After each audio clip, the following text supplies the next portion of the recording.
Hi friends, salary வருது ஆனால் bank balance மட்டும் ஜீரோவாக இருக்குதுன்னு நினைக்கிறோமா? இதுக்கு காரணம் சம்பளம் கம்மியாக வாங்குகிறோன்னு இல்லைங்க, நம்ம செய்கிற பெரிய மிஸ்டேக் தாங்க.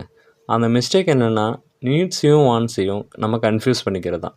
இன்றைக்கி இந்த வீடியோவில் நீட்ஸ்னால் என்ன, வாண்ட்ஸ்னால் என்ன அப்படின்றத ப்ராக்டிக்கல் எக்ஸாம்பிளோட பார்க்கலாம் வாங்க. நீட்ஸ் அப்படின்னா நம்ம வாழ்க்கைக்கு கட்டாயமாக தேவைப்படுற விஷயங்க. அதாவது உணவு, உடை, இருப்பிடம், குடிநீர், இப்போது மெடிக்கல் எக்ஸ்பென்சஸ்ஸு, வேலைக்கு போகிறதுக்கு இப்போது வண்டியில் போகிறோன்னா பெட்ரோலு, பஸ்ஸில் போகிறோன்னா பஸ் ஃபேரு, இதெல்லாம் அத்தியாவசியத்தில் வரும். இதெல்லாம் நீட்ஸ்ன்னு சொல்லலாங்க. ஒரு சிம்பிள் லைனில் சொல்லணுன்னா, உங்களை நீங்களே கேட்கும்போது இது இல்லாமல் நம்மளால் வாழ முடியுமான்னு கேட்டால் முடியாது அப்படின்னு அதெல்லாம் நீட்ஸுங்க. ஓகேவா? அடுத்து வாண்ட்ஸ்னால் என்னென்னா, இது இல்லாமலாலும் நம்மளால் வாழ முடியும், ஆனால் வேணும்னு தோணுங்க. இதெல்லாம் வாண்ட்ஸுன்னு. ஒரு எக்ஸாம்பிள் சொல்லணுன்னா, காஸ்ட்லி மொபைல் வேணும், இல்லை காஸ்ட்லி பைக் தான் வேணும்.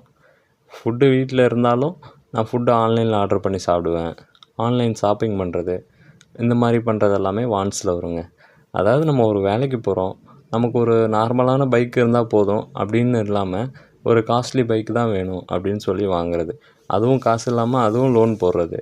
இப்போது அதோடு மட்டும் நிற்காதுங்க. அதை பார்த்திங்கன்னா மைலேஜும் கொடுக்காது. ஒரு 30, 25 அந்த மாதிரி கொடுக்கும். இந்த மாதிரி மைலேஜ்னாலேயும் எக்ஸ்ட்ரா உங்களுக்கு தேவையில்லாமல் பணம் தான் லாஸ் ஆகும். இப்படி ஒரு சுச்சுவேஷனை நம்மளே தேவையில்லாமல் நம்ம வாழ்க்கைக்குள்ளே கொண்டு வந்தோம்னா, அது நம்மளை இன்னமும் ஃபினான்ஷியலி புவரான ஸ்டேஜுக்கு நம்மளை தள்ளிகிட்டே போவோங்க. ஓகேங்களா? இப்போது நீட்ஸ்னால் என்ன, வாண்ட்ஸ்னால் என்ன அப்படின்றத கிளியராக புரிஞ்சுருப்பீங்கன்னு நம்புகிறேன். ஓகேங்களா?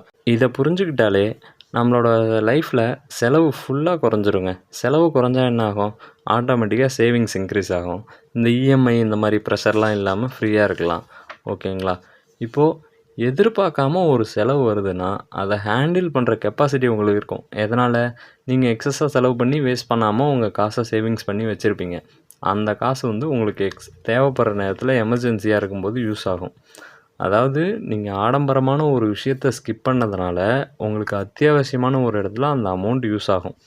எக்ஸாம்பிள் சொல்லணுன்னா, உங்கள் மொபைல் ஃபோன் திடீர்னு டிஸ்பிளே போயிடும். வீட்டில் ஒரு நல்லா ஓடிட்டுருக்க இந்த டிவி ஓடாது. இப்போது அதெல்லாம் அத்தியாவசியமாக வரும். ஏன்னா வீட்டில் டிவி இல்லைனா எல்லாராலையும் டைம் பாஸ் பண்ண முடியாது. மொபைல் இல்லைனா உங்களால் ஒர்க்கே பண்ண முடியாது. அப்படின்றப்போ இதுக்கெல்லாம் நீங்கள் கடன் வாங்குகிற ஸ்டேஜ் வராமல் நீங்கள் சேர்த்து வச்ச காசே உங்களுக்கு ஹெல்ப்ஃபுல்லாக இருக்கிறது தான் உங்களுக்கு பெரிய ப்ளஸ்ஸே. ஒரு எமர்ஜென்சி நீட் வரும்போது யாருக்கிட்டேயும் கடன் வாங்காமல் உங்களோட தேவையை நீங்களே பூர்த்தி பண்ணிக்கிற ஸ்டேஜ் தாங்க நம்ம இன்வெஸ்ட்மெண்ட் ஜேர்னியில் ஃபஸ்ட்டு வின்னிங் ஸ்டேஜே. ஓகேங்களா? சரி, இப்போ இதிலேருந்து நீங்கள் தெரிஞ்சுக்கிற மெயினான விஷயம் என்னென்னா, ரிச் ஆகணும் அப்படின்றவங்க நிறைய சம்பாரிச்சா தான் பண்ண முடியும் அப்படின்னா கிடையவே கிடையாது. ஸ்மார்ட்டாக செலவு பண்ண கற்றுக்கிட்டாலே போதும். ஓகேவா? மணி மேனேஜ்மெண்ட்டில் 50-30-20 ரூல் அப்படின்னு ஒன்று சொல்லுவாங்கங்க.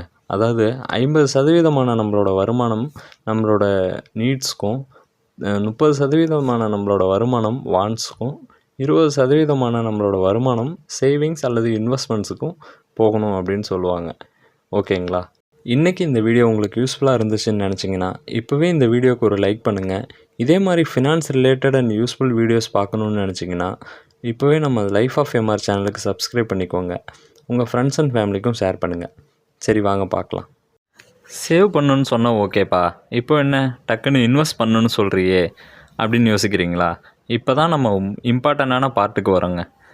எதுக்கு நம்ம இன்வெஸ்ட் பண்ணணும் அப்படின்னு யோசித்தா அதுக்கு நம்ம தெரிஞ்சுக்க வேண்டிய முக்கியமான விஷயந்தாங்க இன்ஃப்ளேஷன். அதாவது பணவீக்கம்னு தமிழில் சொல்லுவாங்க.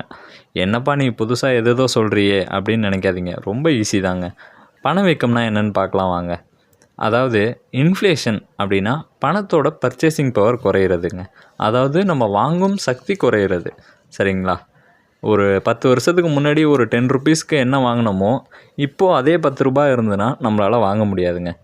50 ரூபாய்க்கு ஒரு நல்ல சாப்பாடு சாப்பிட்லாம். ஆனால் இப்போது ஒரு நல்ல சாப்பாடு சாப்பிட்ணுன்னா 100 ரூபாயிலேருந்து 150 ரூபா ஒவ்வொரு இடத்துக்கும் வேறு மாதிரி மாறுங்க. ஒரு 30 ருபீஸ் 40 ருபீஸ் இருந்த பெட்ரோல் விலை இப்போ 100 ருபீஸ் இருக்கிறதுங்க. இது தாங்க இன்ஃப்ளேஷன்னு சொல்கிறது. இப்போ புரியுதுங்களா? பணம் இருக்குங்க, அதே பணம் தான், ஆனால் அதோட மதிப்பு மட்டும் குறைஞ்சிருக்கும். இதுக்கு பேர் தான் இன்ஃப்ளேஷன், பணவீக்கம்னு சொல்லுவாங்க. இது ஏன் இப்படி நடக்குது அப்படின்னு கேட்டிங்கன்னா இதுக்கு நிறைய காரணங்கள் இருக்குங்க. ஒன்று ஒன்றா பார்க்கலாம் வாங்க. டிமாண்ட் அதிகமாகிறது அல்லது சப்ளை குறையிறதுன்னு சொல்லுவாங்க. நிறைய பேர் மக்கள் தொகை அதிகமாகிட்டே இருக்கும், நிறைய பொருட்கள் தேவைப்படும், அதனோட டிமாண்ட் இன்க்ரீஸ் ஆகும். ஆனால் அந்த பொருள் மட்டும் கம்மியாகிட்டே இருக்கிறது. இதனால் சப்ளை குறையிறது. இதனால் விலை அதிகமாகுங்க. புரியுதுங்களா? இப்போ ப்ரொடக்ஷன் காஸ்ட்டு இன்க்ரீஸ் ஆகிறது. அது பார்த்திங்கன்னா ஒரு கம்பெனி ரன் பண்ணணுன்னா டிரான்ஸ்போர்ட்டேஷன் காஸ்ட்டு, ரா மெட்டீரியல் வாங்குறது, ஒர்க் பண்ணுறவங்களுக்குலாம் சம்பளம் கொடுக்கறது, பெட்ரோல் விலைலாம் அதிகமாகுது. இந்த மாதிரி எல்லா பொருளும் அதிகமாகிறதுனால ப்ரொடக்ஷன் காஸ்ட் அதிகமாகும். அதனால் அவங்க அந்த விலையை இன்க்ரீஸ் பண்ணுவாங்க. இதனால் அதிகமாகுங்க. அடுத்து பார்த்திங்கன்னா மணி சர்க்குலேஷன் இன்க்ரீஸ் ஆகிறது. இதனால் பார்த்திங்கன்னா பண தேவை அதிகமாகிறதுனால லோன் வாங்குறது அதிகமாக்குவாங்க, சம்பளம் அதிகமாக்கணும், ஸ்பெண்டிங் அதிகமாகும், பணம் அதிகமாக பிரிண்ட் பண்ணுவாங்க கவர்மெண்ட்ஸ்லாம் அதனாலவும் வேல்யூ குறையுங்க. சரிப்பா, இது நம்ம லைஃப்பை எப்படிலாம் பாதிக்குது அப்படின்னு கேட்டிங்கன்னா, ஒரு 25 வயசு பையன் வேலைக்கு போகிறான். அவனோட சேலரி க்ரோத் 10% இருக்குது. ஆனால் இன்ஃப்ளேஷனே 7% இருக்குங்க. இப்போ ரியல் க்ரோத் என்ன? 10% இல்லைல்ல, 3% தான் க்ரோத்து. இதனால் அவனோட grocery, rental, school fees, medical expenses, travel cost எல்லாமே அதிகமாகுங்க. அதனால் நமக்கு இதுலேருந்து என்ன தெரிஞ்சுக்கணுன்னா, சேவ் பண்ண பணத்தை அப்படியே வச்சா அதோடய வேல்யூ கம்மியாக தான் ஆகும். ஏன்னா அடுத்தடுத்த வருஷம் விலை இன்னும் அதிகமாக தான் ஆகும். நம்மளோட பணத்தோட மதிப்பு இன்னும் குறைஞ்சிட்டு தாங்க இருக்கும். அப்போது அதை இன்ஃப்ளேஷனாவது பீட் பண்ணுற மாதிரி ஒரு இடத்துல இன்வெஸ்ட் பண்ணணும். அதுக்கு தான் நம்ம இன்வெஸ்ட் பண்ணணும் அப்படின்றத சொல்கிறோங்க. பணத்தை க்ரோ பண்ணுறதுக்கு இருக்கிற நிறைய ஆப்ஷன்ஸ் இருக்குங்க. அதில் எல்லாருக்கும் தெரிஞ்சது என்னென்னு பார்த்தீங்கன்னா, கோல்டு வாங்குறது, நிலம் வாங்குறது, இதெல்லாம் சொல்லுவாங்க. இன்னும் நம்மளோட மக்களோட பார்வைக்கு எட்டாத சிலது இருக்குது. சிலருக்கு மட்டுமே தெரிஞ்சிருக்கு. நமக்கெல்லாம் இன்னும் தெரியாமையே இருந்திருக்கு. அதை தான் பார்த்திங்கன்னா ஈக்விட்டின்னு சொல்லுவாங்க. ஷேர் மார்க்கெட்டில் இன்வெஸ்ட் பண்ணுறது. ஈக்விட்டிலே மியூச்சுவல் ஃபண்ட்ஸு அந்த மாதிரி இருக்குது. ரொம்ப சேஃப்டியாக இருக்கும். அதே மாதிரி பாண்டுன்னு இருக்குது. இந்த மாதிரி எல்லாத்தையும் ஒவ்வொன்றா பார்க்கலாங்க நம்மளோட வீடியோஸில். எப்படிலாம் ஈக்விட்டியில் இன்வெஸ்ட் பண்ணணும், மியூச்சுவல் ஃபண்ட்ஸ் இன்வெஸ்ட் பண்ணுறது, பாண்டில் எப்படி இன்வெஸ்ட் பண்ணணும், கோல்டுலேயே ஃபிசிக்கலாக இல்லாமல் எப்படி டிஜிட்டல் கோல்டில் இன்வெஸ்ட் பண்ணுறது, அதுவும் சேஃபான மெத்தடில் எப்படி இன்வெஸ்ட் பண்ணுறது, இந்த மாதிரி எல்லா ஃபினான்ஸ் ரிலேட்டட் வீடியோஸையும் ஒன் பை ஒன்னாக பார்க்கலாங்க நம்ம சேனலில். நீட்ஸ்னால் என்ன, வாண்ட்ஸ்னால் என்ன, இன்ஃப்ளேஷன்னா என்ன, எதனால் நம்ம இன்வெஸ்ட்லாம் பண்ணணும் அப்படின்றத எல்லாத்தையும் இந்த வீடியோவில் டீட்டெயில்டாக பார்த்தோங்க. இன்றைக்கி இந்த வீடியோ உங்களுக்கு யூஸ்ஃபுல்லாக இருந்துச்சுன்னு நினச்சிங்கன்னா இப்போவே இந்த வீடியோக்கு ஒரு லைக் பண்ணிவிடுங்க. நம்மளோட லைஃப் ஆஃப் எம்ஆர் சேனலை சப்ஸ்கிரைப் பண்ணிக்கோங்க. இதே மாதிரி இன்னொரு யூஸ்ஃபுல்லான வீடியோவோட உங்களை பார்க்குறேன். நன்றி மக்களே.